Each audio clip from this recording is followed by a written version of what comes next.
La manière dialectique d'agir de Paul VI est trop connue pour ne pas exiger une investigation exhaustive sur sa doctrine, avant et après son élection, sur sa personne, sa vie, ses relations, son activité réformiste avant et après le Concile.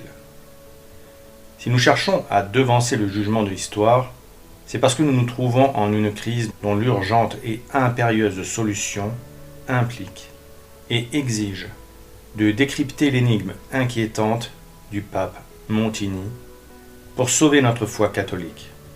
Révérend Père Sáenz y Arriaga, 1971. Si Angelo Roncalli, alias Jean 23, fut l'ennemi de l'intérieur qui a sapé les bases de l'Église, son poulain Giovanni Battista Montini, alias Paul VI, est celui qui a substitué aux sacrements les plus importants de l'Église, institués par notre Seigneur Jésus-Christ ressuscité, des rituels sacrilèges. Fausse messe, fausse consécration épiscopale, fausse ordination, baptême amputé des exorcismes. Il lui a aussi donné une nouvelle doctrine empoisonnée.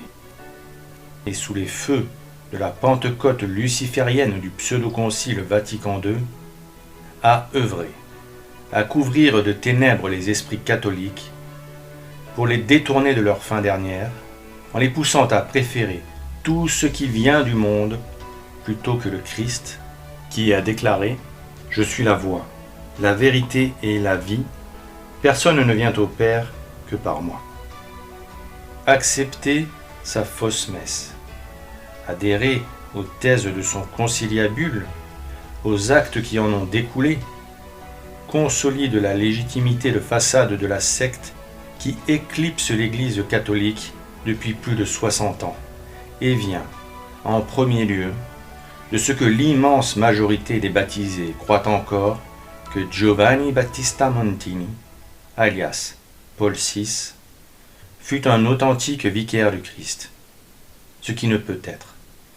Car qui était vraiment cet homme ignoble? Son parcours est digne d'un roman noir. Découvrez-le dans Paul VI, l'Antichrist. Bientôt sur YouTube.